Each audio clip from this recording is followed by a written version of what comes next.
जब इस तरीके की बात अखिलेश यादव कहते हैं तो हम INDIA गठबंधन से उसको जोड़ के देखते हैं। DMK की तरफ से चिट्ठी चली गई कि भाई हमें अलग बैठना है। INDIA का भविष्य आप किस तरीके से देख रहे हैं तब, जबकि अभी ये था कि हम केंद्र में एक साथ लड़ने के लिए आए थे, राज्यों के लिए नहीं आए थे। फिर किसी ने कहा हम साथ हैं, किसी ने कहा हम अलग हैं। ममता बनर्जी अपने आप को पहले ही अलग कर चुकी हैं। राहुल गांधी जिस तरीके की बात कहते हैं, कभी भी उनके एजेंडे के साथ उनका सहयोगी दल कोई नहीं नजर आता। INDIA गठबंधन का भविष्य, देखिए, मुझे लगता है इंडिया गठबंधन का भविष्य ब्राइट है, और ख़ासकर ये जो परिणाम आए हैं इसने वो सुरक्षा कि कोई भी जो है कि जिस तरह से मतलब तमाम क्षत्रप जो हैं, आप देख लीजिए, चाहे स्टैलिन हो, उनको वो हार गए, ममता बनर्जी हार गई हैं, और जितने बड़े बड़े विपक्षी नेता हैं जिनको ये गुमान था कि वो अपने क्षेत्र में बहुत बड़े नेता हैं और वो कभी हार नहीं सकते, उनको भारतीय जनता पार्टी ने धूल चटवा दी, चाहे जनता के द्वारा कह लीजिए या सिस्टम के द्वारा कह लीजिए, इलेक्टोरल प्रोसेस के द्वारा, जो है SIR के द्वारा, दूसरे और मैकेनिज्म के द्वारा जो करा दिया। लेकिन वो सब इस समय धराशायी हैं।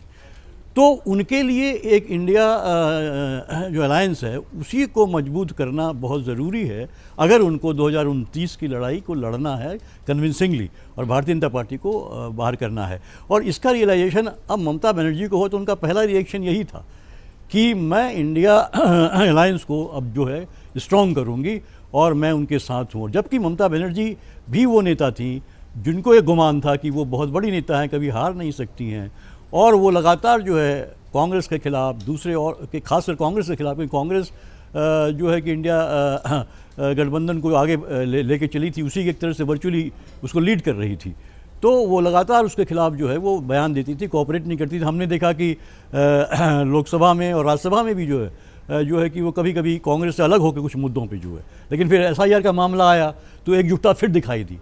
तो मुझे लगता है कि अपने एग्जिस्टेंस के लिए इंडिया गठबंधन बना रहेगा।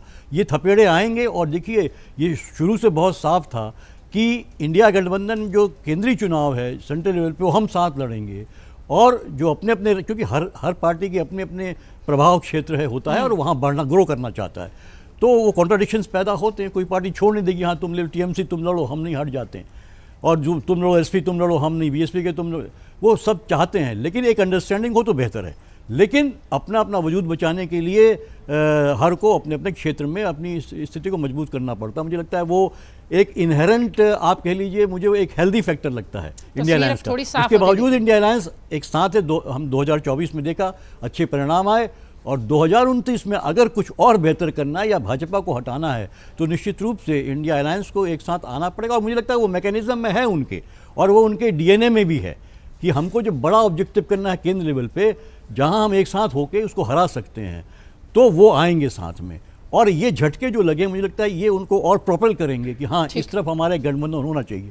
तो मुझे मैं पॉजिटिव डेवलपमेंट देखता हूँ। बाकी डेमोक्रेटिक सेटअप में हमेशा ये गुंजाइश रहेगी कि हम आपसे नहीं मिलते, हम आपसे नहीं करते। अब DMK ने एक तरफ से तो कहा कि सरकार आनी चाहिए तमिलनाडु में, विजय की सरकार को गवर्नर से कहा, वहाँ पे कांग्रेस से नाराज होकर ये कह दिया कि साहब आप हम साथ नहीं बैठेंगे। तो और जब प्रचार किया था उस समय दोनों अलग अलग चल रहे थे, सीटें नहीं दे रहे थे कांग्रेस को। तो ये तमाम चीजें कॉन्ट्राडिक्शंस चलते रहेंगे।